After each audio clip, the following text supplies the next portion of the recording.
আসসালামু আলাইকুম রহমতুল্লাহি ওয়া বারাকাতুহু। দেশ এবং প্রবাস যে যেখান থেকে দেখছেন সবাইকে শুভেচ্ছা ও অভিনন্দন। আমি আজকে আমার এই ভিডিওটা বানানোর একটাই উদ্দেশ্য, সেটা হচ্ছে বিগত 2026-এর 12ই ফেব্রুয়ারি আমাদের সংসদ নির্বাচন, মানে জাতীয় নির্বাচন শেষ হলো আর কি। তো এই নির্বাচন শেষ হওয়ার পরপরই দেখা যাচ্ছে পরের দিনে আমরা বেশ কিছু মানে ভিডিওর মাধ্যমে, ইউটিউবের মাধ্যমে কিংবা সোশ্যাল মিডিয়ায় যেগুলো দেখাচ্ছে সেইগুলো আমরা দেখছি। আমরা তো ভাই প্রবাসী, আমরা প্রবাসী। তো আমরা ভিডিওর মাধ্যমে যেগুলো দেখছি যে কিছু মানুষের ঘর পুড়িয়ে দেওয়া হচ্ছে, কিছু মানুষের গায়ে আঘাত করা হচ্ছে। তো এরকম বিভিন্ন জায়গায় দেখছি। আবার আরো এক জায়গায় দেখছি যে এক মহিলাকে ধর্ষণ করা হয়েছে।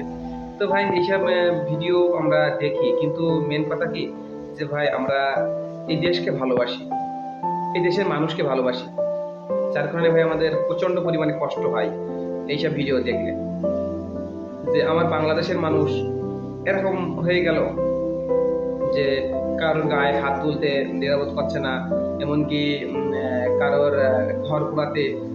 বিশেষ করে ভাই যখন কষ্ট লাগে এই জায়গায় ভাই, যে একটা মানুষের ঘর, আমার এই ছোট্ট মাথায় একটা জিনিস বোধ আসে না, যেটা ঘর সারা দিন একটা মানুষ পরিশ্রম করে সেই ঘরটায় আসে।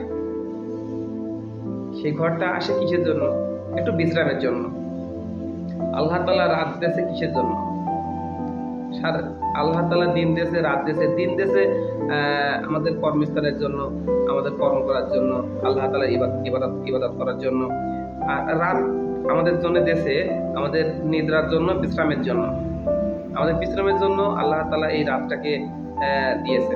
তো এই রাতটা একটা ঘরে কাটানোর জন্য মানুষ সারাদিন বাইরে থেকে, রাতের বেলায় মানুষ ঘরে আসে। আর সেই ঘরটা আমরা কিভাবে পোড়াই দেই, কষ্ট লাগে, খুবই কষ্ট লাগে। এই যে ঘর পোড়ানো, মানুষের গায়ে আঘাত দেওয়া, এটা খুবই কষ্ট লাগে। বিশেষ করে দেখা যাচ্ছে আপনার একটা বড় কথা বলেছে, যার কারণে আপনার প্রচন্ড পরিমাণে রাগ হয়েছে। এই কথাটা কে বলেছে? ওই বাড়ির সদস্যর একজন বলেছে। যে কোনো দেখা যাচ্ছে ওই বাড়ির একটা পুরুষ আপনাকে একটা কটু কথা বলেছে, যার কারণে আপনার রাগ হয়েছে। কিন্তু ভাই দেখেন, ওই একজনের কারণে কিন্তু আপনি ঘরটা পোড়াই যাচ্ছেন। আর ঘরটা পোড়ানোর কারণে কিন্তু কত লোক, কত মানুষ দেখেন আজকে ঘরের বাইরে। তো ভাই আমরা ফিরে আসি, আমরা এইসবের পর থেকে ফিরে আসি, আমরা সুন্দর একটা বাংলাদেশ তৈরি করি, যে বাংলাদেশে কোনো হিংসা থাকবে না, বিদ্বেষ থাকবে না, কোনো সহিংসতা থাকবে না। সেই বাংলাদেশে আমরা ফিরে আসি ইনশাল্লাহ। আমরা সবাই দলবদ্ধ হই যে বাংলাদেশটাকে সুন্দর একটা গোলাপ ফুলের মতন বাংলাদেশ তৈরি করব, যে জিনিসটাকে সবাই পছন্দ করে, আমাদের বাংলাদেশটাকে যেন সবাই পছন্দ করে, সেরকম একটা দেশ আমরা তৈরি করবো ইনশাল্লাহ। আমরা আগে যা গেছে যা করেছি, মাথার ভেতরে রাগ আসছিল, শরীরের ভেতরে শক্তি আসছিল, যার কারণে অনেক মানুষের অনেক কথা বলেছি, অনেক ঘর পোড়াইছি, অনেক ঘর ভাঙচুর করেছি, অনেক মানুষকে কটু কথা বলেছি। তো যাই হোক, সেই সব দিক দিয়ে ইনশাল্লাহ আমরা ফিরে আসি। আমাদের সরকার গঠন হয়ে গেছে, আমাদের এমপি গঠন, সব কিছু শপথ গ্রহণ হয়ে গেছে। তো ইনশাল্লাহ আমরা আর এইসব না করি, আমরা বাংলাদেশটাকে ভালোবাসি, বাংলাদেশের মানুষকে ভালোবাসি। আমরা ত্যাগ করি, বিশেষ করে ত্যাগেই শান্তি ভোগে নয়।